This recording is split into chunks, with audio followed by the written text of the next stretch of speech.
Hi, and welcome back to Good News, Bad News. I'm Matthew Bellis, and don't adjust your screens or your dials because we actually have the OG cast of Good News, Bad News roundtable right here, right in front of you. We have our very own Doug Stuart. Doug, wave for us, please. So that way everybody knows who you are. We have Madam Kerry Baldwin. Kerry, would you wave? There you go. You're the girl, so everybody should know. Been promoted to madam. Last I checked. Yeah. And of course, we have our very own Norman Horn. Norman, thank you for being with us here, my friend. Thank you very much, Matt. Good to be here. So if anybody's questioning out there, if you ever have the desire, the need, the will, the gumption to fest your freedom and to fest it so hard that you wanted to get with other people to fest your freedom, you could do that at a such place called FreedomFest. And FreedomFest was held in Memphis, Tennessee this year. They go back and forth between Las Vegas and Memphis. I wait for the Vegas years, if you know what I'm talking about. But anyway, it was in Memphis, Tennessee this year, had a big, long cast of good people there. Great time for people to get together and talk about all the things that freedom's all about. And so our very own LCI crew was there, and we're going to talk to them about the things that they saw, the people that they met, the questions that they were asked, the answers that they gave, and of course, all of the swag that they took home. So first off, I want to ask the question, why did we go as LCI to Freedom Fest this year? Why take the time, spend that money, take all that work time off? Tell us, Norm, why did we go to Freedom Fest? Freedom Fest is kind of known as the trade show for liberty. And if you've ever gone to a trade show before, you know that it's a great place to kind of connect with other people with similar trade interests, if you will. And so for the kind of non-academic conferences that we perchance would consider attending, this is a great one where we can go meet people who are supporters, meet potential donors, talk about the ideas that are important to us, and make a difference in in expressing what we're all about to the libertarian community. And it's kind of the whole big gamut of liberty and freedom movement type of folks. What were some of the people that you saw there, Doug? Well, what was really interesting is the last year at Vegas, Matt, because you were there. there was a group called the Atheist for Liberty, and guess who was there again? Yeah. The Atheist for Liberty. And not only did we get a lot of people saying, "Hey, you guys should chat or debate or something like that," we actually had a conversation with the head Thomas Sheedy. Jacob actually did a short interview with him, which we're going to be producing here pretty soon. It's almost done and ready to be sent out there onto our YouTube channel. So we saw Atheists for Liberty. We saw pagan libertarians. We saw the bunch of weird people. Be nice. But we were next to Reason. Yeah. We were next to Reason as a booth. There were a lot of media outlets there. We were actually on Media Row because we actually did a lot of interviews at our booth. We were very, very active at our booth, and so there were a lot of people coming to see us, which was really I would say a new thing for us, because last year it wasn't quite as heavily trafficked in the area that we were in. So there were a lot of news organizations there that did like kind of news type stuff. Let's see, Cato was there, AIER, Kerry. Who did you notice? Well, there was a handful that I noticed. Lola, ladies. She doesn't notice anybody. Ladies of Liberty Alliance. I was, to be fair, I was freezing cold and trying to survive. Yes. It's Memphis, Tennessee in July.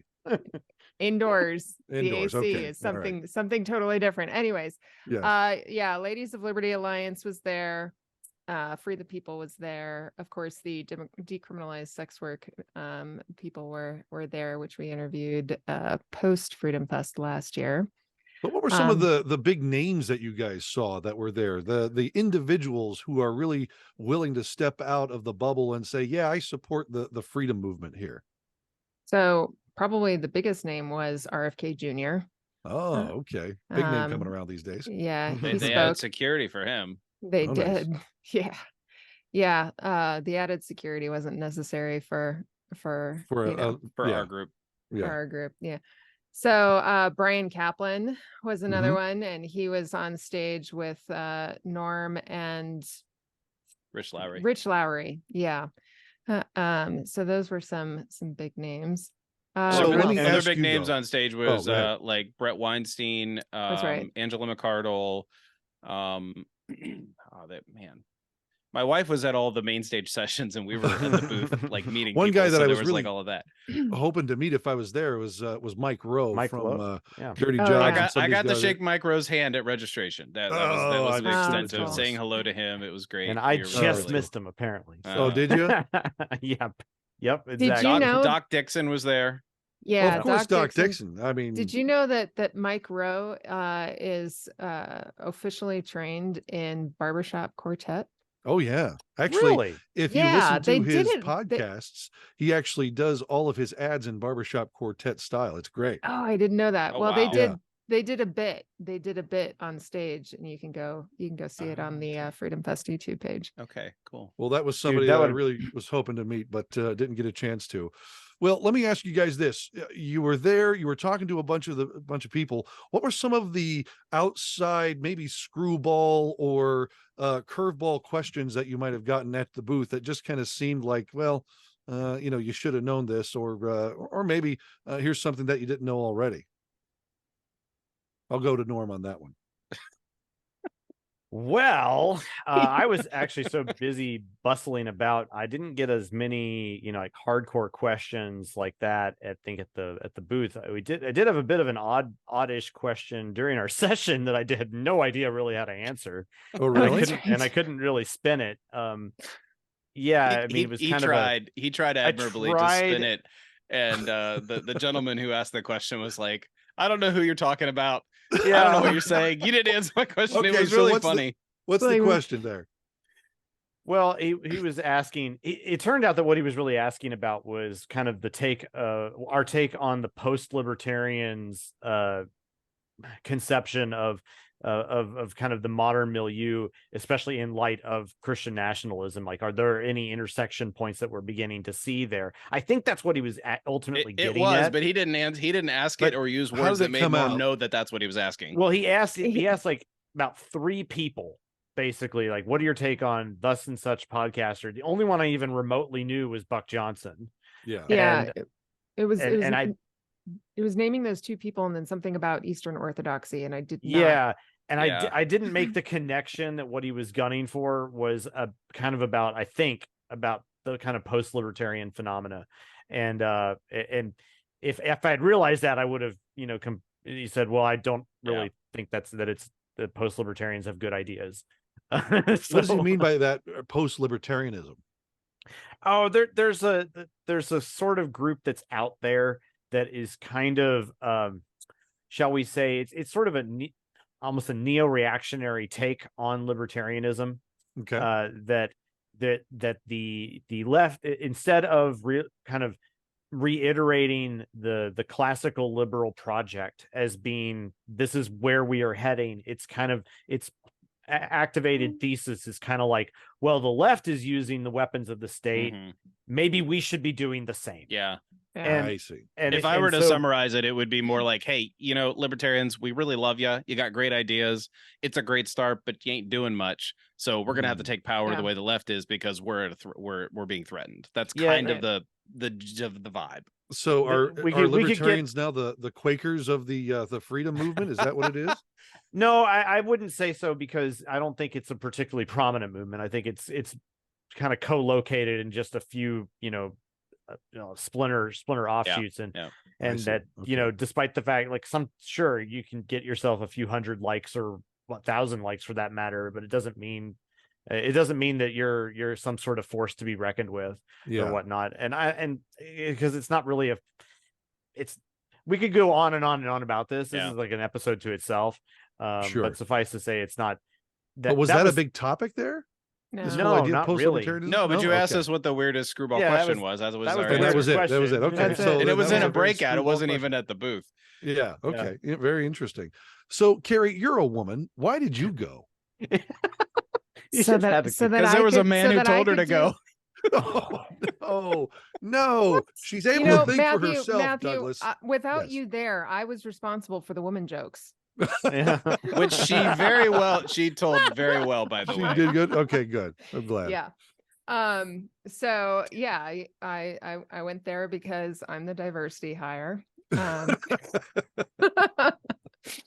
Poor Norm She doesn't only like says my she joke. only says that because it annoys it bugs me. It does. It And we need annoys Aaron Norm. Sepulveda here to make up the rest of the Well, and diversity. Alex and Aaron were both unable to make it, unfortunately, due to last minute reasons, and they are also diversity hires, Kerry. So you are not alone. Yeah. That's Norm. No, I just piloted on for Norm's Good Lord. entertainment. I'm in such trouble. Whatever. But anyhow, continue, please. So yeah, I mean, I was obviously representing Reformed Libertarians podcast as well, as of course being co-author with you guys on Faith Seeking Freedom. Yeah, I think the most interesting conversation I had though was with Brian Kaplan, who genuinely was interested in whether or not the patriarchy existed. Oh. And do tell. It's quite the fascinating conversation, Matt. It really was. It really was an interesting conversation because, Doug introduces us and Brian, I forget the name of the guy that Brian was referencing. Yeah, let me set up that how that happened. So Brian was just chatting. I think it was a Thursday night. He was just walking around because he had just gotten there. Friday morning was the breakout session where he was involved in ours. So he came to see us, chatted with me for like 15, 20 minutes, all about all kinds of stuff, just catching up. And he referenced a sociologist or an economic, I forget, basically the economics of sociology or something like that. Or the economics of religion, Larry Iancone. And he was saying that he was asking him whether or not there really truly were pockets or movements within the Christian within Christianity that are truly patriarchal, or do they all just pay lip service? In other words, were there actually people or women who say, yes, I'll just do whatever my husband does, and the husband is like, yes, my wife does what I tell her to, kind of mentality. Sure. And I'm like, yeah, of course there are. And he's like, well, Larry said no, there isn't. He's like, yeah, no, that really doesn't exist. And I'm like, yeah, no, you're like, I never thought I'd ever tell Brian Kaplan he's wrong about something. And I'm like, have you ever been to Lancaster County and met all the Amish that well, we have there's that. Or yes, Matthew. of course. But I was like, but I was like, Kerry has receipts for this kind of thing, right? So I'm like, hey, Kerry, you're a woman, you know about this. So no, I didn't say it that way at the booth, but I was like, Brian, you need to talk to Kerry because Kerry actually knows a lot more about this than I do, but I know Larry Iancone is wrong. Or I don't know if I'm pronouncing his last name correctly, but I know his first name is Larry and I know I'm pronouncing that correctly. Anyway, Kerry, take it over because you actually convinced Brian that you had something valuable to say with respect to this person who was obviously an academic. Yeah, so I basically explained to him the complementarianism, egalitarianism debate, and that within complementarianism, you have these, much stronger complementarians that really are patriarchal in essence.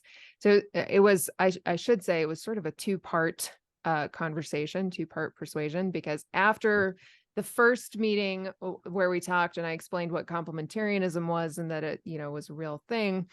The next day, the next day I realized, I should have told him that the same guys promoting Christian nationalism were also patriarchalist. So it just so happened that he came back by our table the following day, and I was able to finish that conversation and explain that to him. And he did say that he believed me over Larry, and that was really yeah. I just want to express to the audience that the views expressed by Kerry Baldwin do not actually reflect those of LCI or its adherents. Hey, you got to give me. Well, it definitely doesn't reflect Matthew Bellis's take. Well, I will also, and I'll just add as the CEO that the views expressed by Matthew Bellis do also not reflect the views of LCI. I thought it was bedrock. Oh man. Well, okay. I want to ask you though, because you guys seem to go through a lot of different conversations there at Freedom Fest.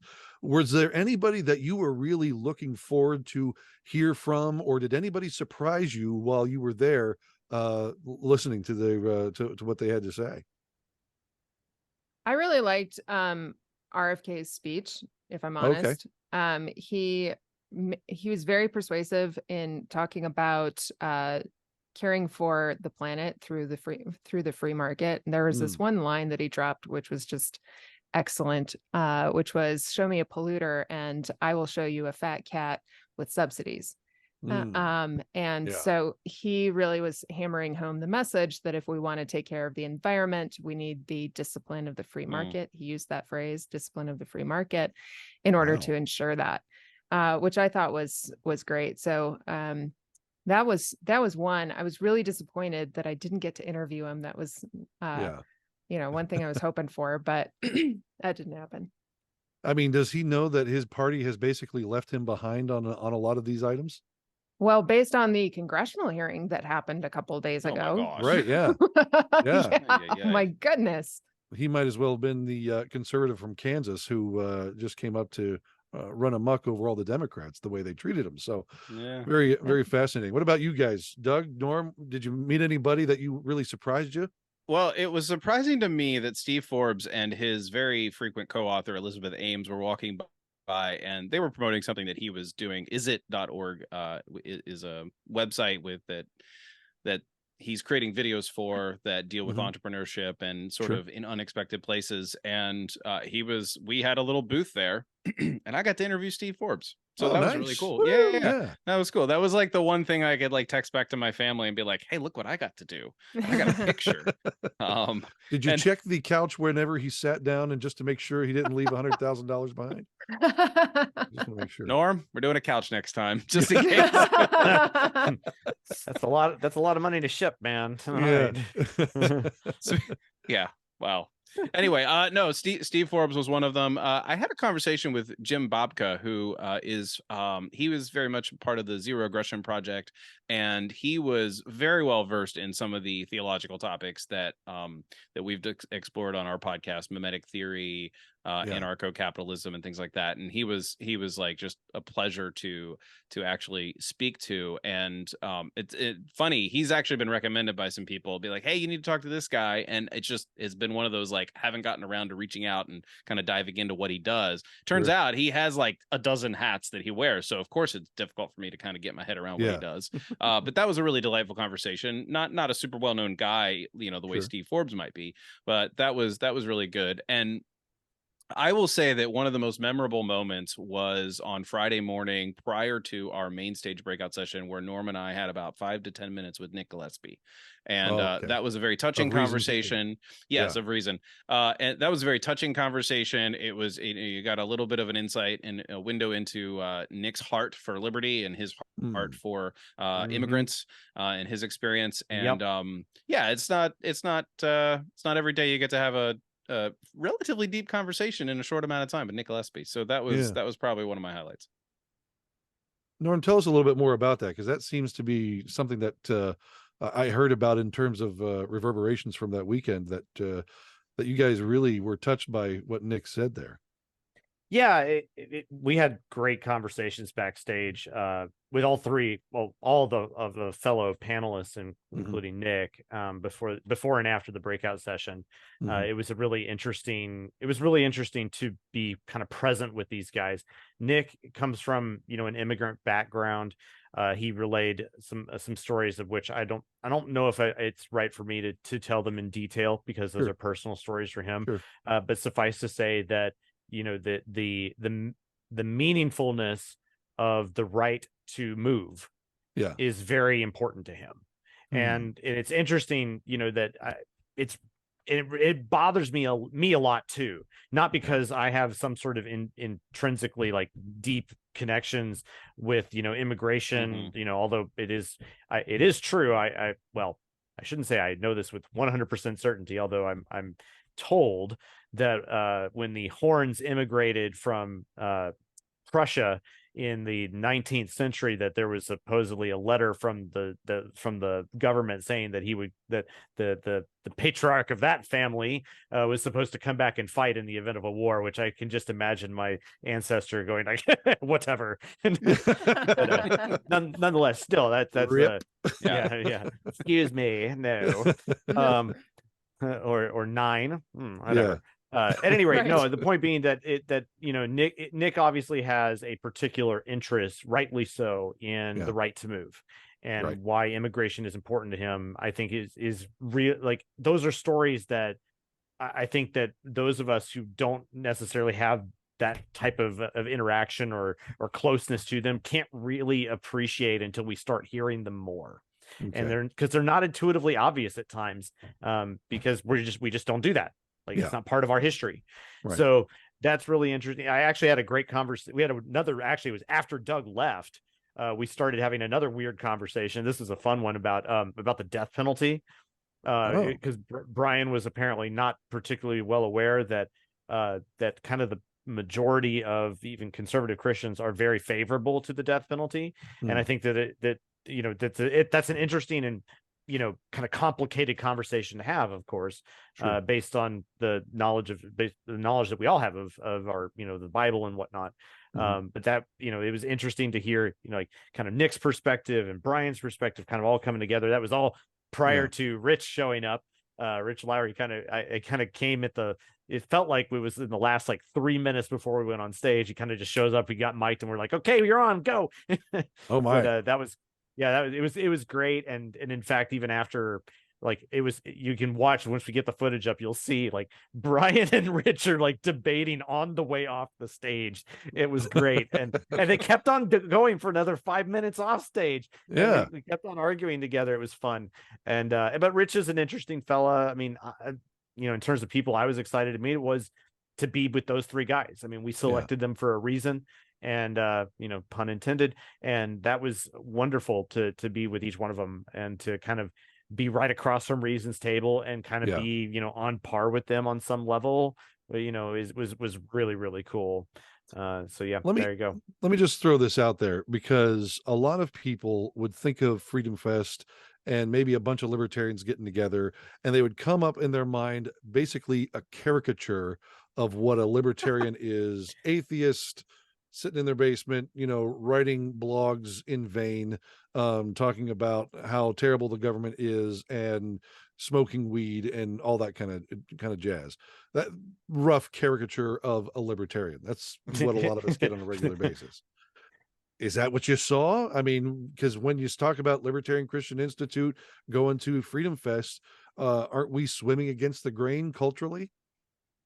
I think, my experience with people coming up to the booth was, oh, Libertarian Christian Institute. Yeah, that's right. I'm a Christian. I'm a libertarian. Like, some of them had not heard of us, but it was obvious that libertarianism and Christianity went together in some way. So, that old caricature, I think, that Christians can't be libertarian has sort of faded, which is nice. But yeah, we got a lot of people who are like, yeah, this makes sense. This absolutely makes sense. Yeah.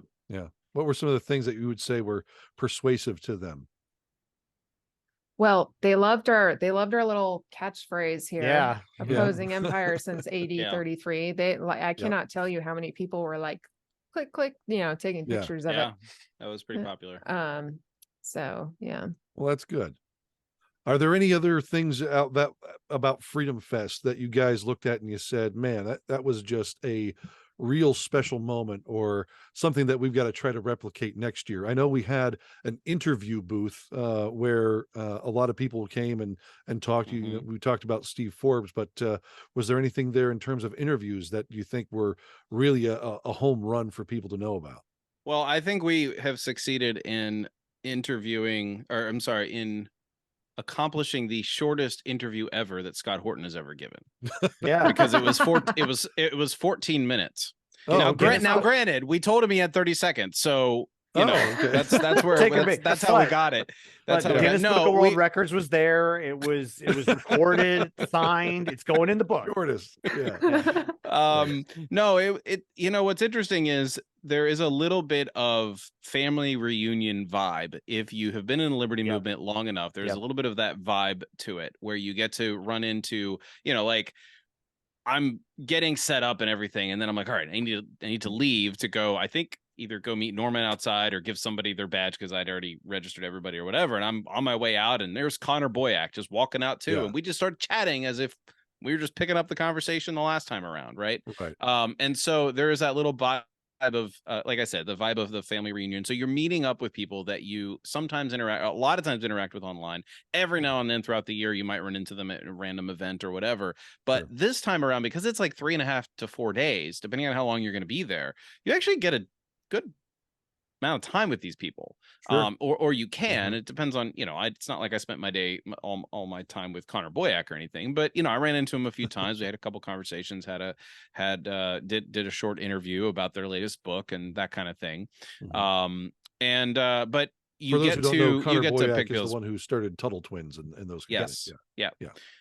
So anyway, there's that vibe as well, where like people just have a little bit of free time to like hang out and talk with you over coffee rather than like just be on their way in Twitter or Facebook or whatever. And, you don't get to really deeply interact with them.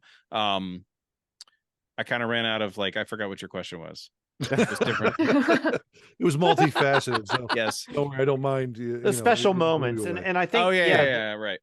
But to kind of reiterate, Doug, there's so many people that are there, I mean, a lot of my team, you guys, some of y'all don't know how deep my little tendrils go into these organizations at times. And so, I mean, because for instance, Ryan McMakin was there from Mises Institute. I've known Ryan for longer than all of y'all, and all y'all, which we had a good discussion about the usage of all y'all. All y'all is a great word.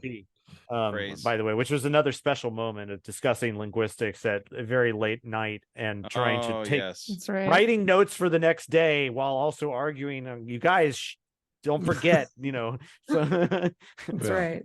But Ryan. Norman's like, I need a drink, but wait, I got to be up early tomorrow. I can't do this. Oh my gosh, I can't do this anymore.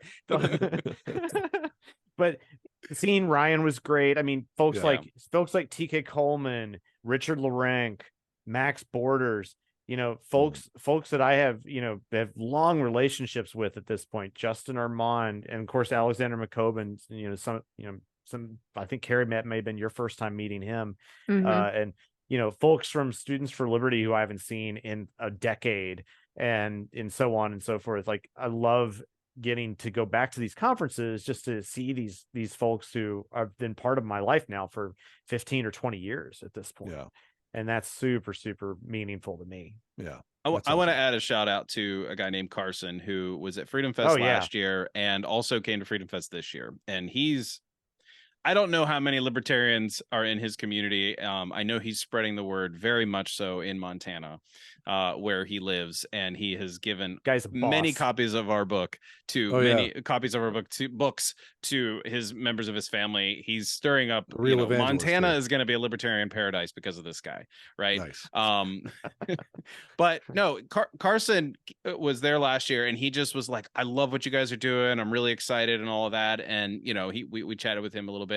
And then, as soon as he got there this year in Memphis, he was there to tell us, how much we mean to him and so forth. And it's just really, it really is. And he's probably the most prominent example because he's just so active in his own community, and he wants to tell us about what he's doing. He wants to tell us how we're supporting him by creating really excellent materials and podcast shows and all of that. And, and he's really on a journey of learning all kinds of things. But we also get other people tell us oh yeah, I follow your podcast, or I support you on Facebook, or all these other different things. And it's really good to see our supporters because they really are what helps us do what we do. Whether it's through financial donations or whether it's through just simply sharing and spreading the word, or both. So shout out to Carson, who is the avatar for enthusiastic LCI supporter. And we're holding a contest soon to see who can be the most enthusiastic supporter to give away all of our materials and share all of our stuff away. You get 5 minutes with Norm. So, hey, I think we can spare 20 minutes. I'll sit down with Carson for however long he wants. He was that dude even remembered elements of the conversation the previous year that I had with him, and he's like, "Tell me about," because we sat down for an hour and a half or so and just were talking a bunch of stuff in Vegas, and I was telling about some science stuff I do, and for real work, right? Right. And he's asking me about projects that were going on a year ago. It's how did that turn out? It's how do you remember this? Wow, that's really great. All right, I'm gonna awesome. do one more shout out. Matt, you may not know this, but and I mentioned it earlier. We had 2 people unable to make it pretty last minute. And it was pretty unfortunate. Pretty unfortunate. And it was obviously that's going to affect how we think about our week. It's going to affect logistics. But Mr. Chris Williams, who you know through our audio editing, he's our Podsworth Media. He was I reached out to him and he was able to pretty much drop what he was doing. And I mean, really kudos to his wife for letting him, to be honest. Because that's no small feat with a young family. And Chris made it happen for us to be there for about 2.5 days and really help support with our booth. It also probably made his job easier when he's editing the interviews that we did, because he was able to kind of fine tune those things too. So he had that little added benefit. But we that in and of itself was really, really good. We actually this year, just on a side note, we actually rented a house because it was actually less expensive than a hotel, and we had really, really great conversations in like the big room where the kitchen kind of big couch was and so forth. We had all kinds of really great conversations and camaraderie. There was a local fella who came and visited us. His name is Craig. He came and hang out because he actually knew all of us. Anyway, we just had a really great time hanging out as well after hours, and got to know each other a lot more, and got to argue the way we would online, as if family there were argues. nothing stopping us. The right way. That's right. Well, as we wrap this up, let me just ask you, because everything, we leave a place and there's definitely an indelible mark that is made upon us. Doug, what are you taking away from this year from Freedom Fest? I have an excellent team who knows how to do the work well at the booth, in conversation, at a breakout, preparing. And I'm really proud of the team that we have, and the loyalty to what we're doing and the passion for what we're doing. Awesome. Kerry, what about yourself? I have to say that the team is great.